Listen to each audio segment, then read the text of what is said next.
नमस्कार, आप देख रहे हैं सी न्यूज भारत। मैं हूं आपके साथ आकांक्षा यादव। वक्त हो चुका है न्यूज बुलेटिन का और आज इस न्यूज बुलेटिन में हम बात करेंगे कि हमीरपुर में किसान किस बात से हैं परेशान। एटा में हुई दुर्घटना ने 15 दिन बाद किस ओर लिया रुख और इंदौर में डाक बंगले पर आयोजित हुई बैठक में कौन कौन लोग हुए शामिल, ये सब जानेंगे विस्तार से। तो आइए निगाह डालते इस वक्त की खास खबरों पर। विगत 5 दिनों से एकता जायसवाल कोरोना के प्रति एक जागरूकता मुहिम पर निकली हैं। उनका कहना है कि यदि हम सब जागरूक होंगे तभी इस बीमारी से छुटकारा पा सकेंगे, स्वस्थ रह सकेंगे। 23 नवंबर से लगातार ये जागरूकता अभियान हर चौराहों पर किया जा रहा है। बहराइच से सी न्यूज संवाददाता आलोक सिंह की रिपोर्ट। उत्तर प्रदेश के देवरिया जनपद के गौरी बाजार थाना क्षेत्र के सिरजो में आज उस समय अफरा तफरी का माहौल बन गया जब पुलिस व 25,000 के नामी अपराधी 1 लाख के बीच अचानक से फायरिंग होने लगी। इस दौरान अपराधी सहित एक पुलिसकर्मी घायल हो गया। वहीं मामले की जानकारी होने के बाद पुलिस अधीक्षक समेत जनपद के अन्य थानों की फोर्स जिला अस्पताल पर पहुंच गई। इस बाबत पुलिस अधीक्षक का कहना था कि ये व्यक्ति इनामी अपराधी है जिस पर लूट हत्या के मुकदमे दर्ज हैं। कौन सा बदमाश है, किस मामले में इन्फॉर्मेशन था? थाना गौरी बाजार के सिरजम क्षेत्र में आज एसओजी गौरी बाजार और बदमाशों के बीच में एक मुठभेड़ हुई है जिसमें 2 बदमाश भागने में सफल हो गए। एक बदमाश को गोली लगी है। यह बदमाश इस जनपद में थाना गौरी बाजार में लूट और हत्या की बड़ी विभत्स घटना घटित हुई थी। उसका ये मास्टरमाइंड है। 1 लाख वारसी और इस पर 25,000 रुपये का इनाम घोषित था। इसके कब्जे से एक 12 बोर का तमंचा और वो फायर किया हुआ है। इसके अलावा 4 कारतूस इसके पास मिले हैं और कुछ कैश भी बरामद हुआ है।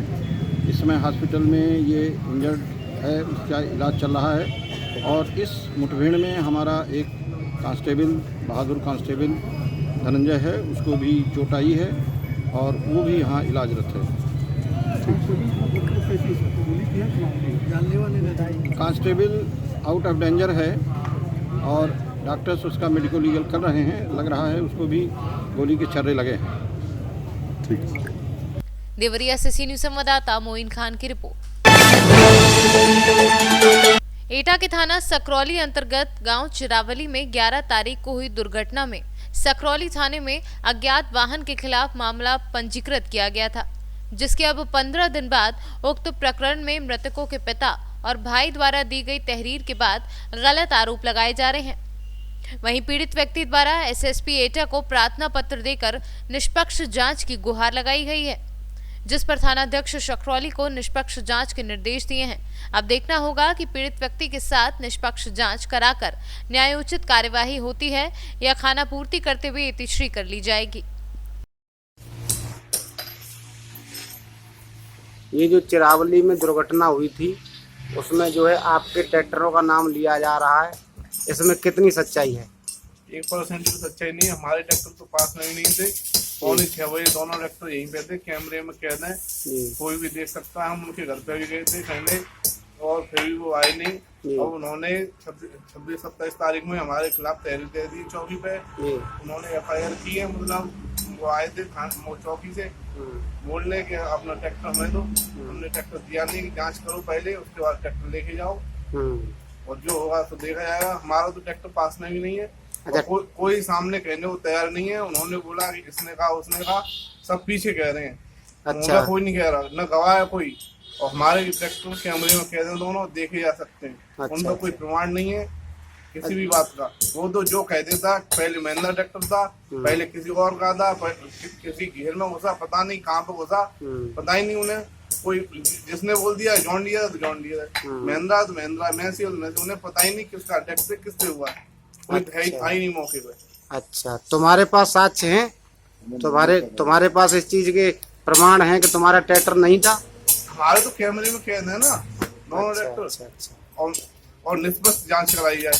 मैं तो ये कह रहा हूँ ना, तो जांच कराओ ना पहले, उसके बाद जो होगा देखा जाएगा। उसमें क्या है? अब आप क्या चाहते हो? हमें दोषी हैं हम, पर हमारे नहीं है तो क्यों फंसाया जा रहा है हमें? तो अब आप क्या चाहते हो? जांच कराई जाए निष्पक्ष। अच्छा। हमारी यही प्रार्थना है, पुलिस से भी और सबसे। ठीक है। और वो मानने को तैयार नहीं है। हम कल भी गए थे चिरावली। अच्छा। वो नहीं मानते। अच्छा, ठीक है।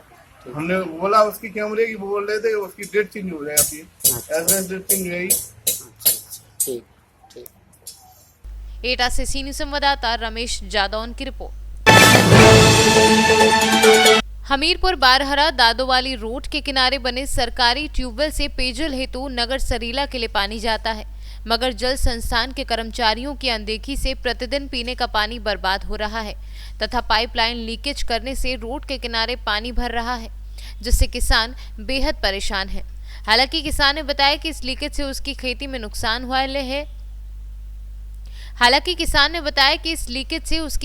नुकसान हुआ है। लेकिन किसान ने अभी तक कोई लिखित शिकायत अधिकारियों को नहीं की है। मैंने वो नर्सरी नहीं है। कौन पंडित जी? ये जो नल विभाग में है। क्या कहा था? ये कहते हैं हम सुधरवा देंगे। क्या सुधरवाना है? ये लाइन कहते हैं लीक करती है जान। कहाँ लीक कर रही है? कई जगह लीक कर रही। पूरी लाइन लीक करती है? लाइन लीक कर जब से खुद जमीन से बढ़ रही बोले आप उधर तो थतोल जाते टेप लगा जाते भग जाते ये ठीक हो गई। खेत डरे हैं। इससे क्या बवाई नहीं हो पा रही? हाँ हो पा रही, बवाई डरी है खेत जमीन लग जाए। बमनी पाउडर वो है क्यों पानी भर रहा हो बह रही लाइन पूरी। कौन सी लाइन की, कौन सी ट्यूबवेल की? ट्यूबवेल है जो खुद गांव के लाने पानी के लाने। तो ये कहाँ से कहाँ गया है ट्यूबवेल का पानी? ये गाँव में गौ है टंकी पे। तो ये क्या हमेशा बहता रहता हाँ है? 24 घंटा बाहर ट्यूबवेल चलो सो और वापसी आग थे वहाँ। इससे क्या खेत भर जाते हैं? हाँ खेत भर जाते बबी नहीं है खेत नोडरी पर कट ले 8,000 को बीघा पर कट ले में। कब से है ये समस्या? कब से जैसे ट्यूबवेल खोज वहीं से है। तो आपने शिकायत नहीं की किसी? मैंने कही शिकायत मौका पता कि शिकायत करना पड़े। हमीरपुर से सी न्यूज़ संवाददाता अमित द्विवेदी की रिपोर्ट। अपर मुख्य सचिव श्रीवास्तव और मंत्री उषा ठाकुर ने भगवान परशुराम की जन्मस्थली जाना पाव कहे जाने वाले तीर्थ स्थल को आध्यात्मिक पर्यटन को सुव्यवस्थित करने के लिए संबंधित विभाग और प्रशासनिक अधिकारियों के साथ डाक बंगले पर बैठक आयोजित की, जिनमें जाना पाव से निकलने वाली 7.5 नदियों के साथ ही भगवान परशुराम की जन्मस्थली को आध्यात्मिक पर्यटन के रूप में सुव्यवस्थित करने के लिए 12.5 करोड़ की स्वीकृति प्रदान की गई है। जी का एक सपना है कि कोविड-19 के इस चुनौतीपूर्ण दौर में माननीय मुख्यमंत्री जी भी इस बात के लिए चिंतित हैं। इसलिए आध्यात्मिक पर्यटन को सुव्यवस्थित करने की दृष्टि से मध्य प्रदेश में जाना पाव भगवान परशुराम की जन्मस्थली को चुना है। माननीय प्रमुख सचिव महोदय, उनके जीवन की शुरुआत नौकरी की यहाँ से हुई। उनका था लगाव आध्यात्म के प्रति है। उनकी एक पुस्तक भी इस विषय को लेकर प्रकाशित हो चुकी है। तो मैंने यही चिंता व्यक्त की कि यदि आप हैं तो पूरी क्षमता के साथ आइए, आप और हम मिलके महू को ही नहीं पूरे मध्य प्रदेश को नहीं पूरे देश को एक अनूठा उपहार स्पिरिचुअल टूरिज्म के रूप में जाना पाव पे निर्माण करके दें। आज बैठक हुई तो इसमें क्या डिसीजन हुआ? इस बैठक में जो महत्वपूर्ण काम है वो कैसे गतिशीलता पाएं, इस बात को लेकर चर्चा हुई। अनिवार्य आवश्यकताएं हैं, उन सबको कैसे वहां अपन विकसित करें, इस बात को लेके ही बिंदुवार चिंता और उसके व्यवहारिक धरातल पे उसका समाधान कैसे हो, इस बात को लेकर ये बैठक है को लेकर थी। जाना पाव एक ऐतिहासिक और सांस्कृतिक दृश्य से महत्वपूर्ण तो है, ये पर्यावरणीय दृश्य से भी बहुत महत्वपूर्ण है। पर्यावरण के हिसाब से उसमें जो 7 नदियां हैं उसका 7.5 नदियां प्लस उसके साथ साथ जो वहाँ पर इतनी बड़ी जो वनौषधियाँ हैं उनका भंडार है, तो और इकोलॉजिकली हमारे लिए बहुत ही महत्वपूर्ण क्षेत्र है। तो कैसे उसकी संरक्षा हो सके और दूसरी तरफ उसकी जो विरासत है, जो आध्यात्मिक विरासत है, उसको लेकर भी कौन कौन से काम किए जा सकते हैं, तो वो सब चीज़ें आज डिस्कस की गई।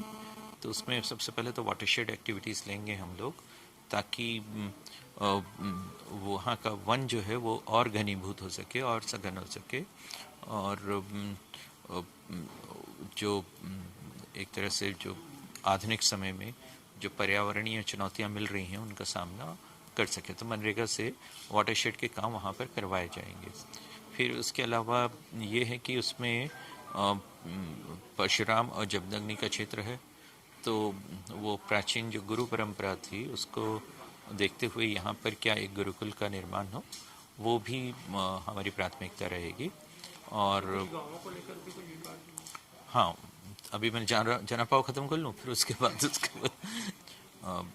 वैष्णव परंपरा में, हमारी भारतीय परंपरा में एक अवतार माने जाते हैं, और इसलिए अवतार परंपरा पर एक शोधपीठ की स्थापना हो, ये बहुत दिनों से एक महू के लोगों का स्वप्न है। तो उस स्वप्न को पूरा करने की दृष्टि से भी हम लोग ग्रामीण विकास से क्या सहायता कर सकते हैं, उसको भी आज चर्चा में लिया गया, और वो एक वनस्पति उद्यान वहाँ पर उस तरह से विकसित हो। इंदौर से सी न्यूज़ संवाददाता सुरेश बैरागी की रिपोर्ट। फिलहाल के लिए न्यूज बुलेटिन में बस इतना ही। देश और दुनिया की तमाम बड़ी खबरों के लिए जुड़े रहे सी न्यूज़ भारत के साथ। हर खबर आपके साथ, आपके हाथ।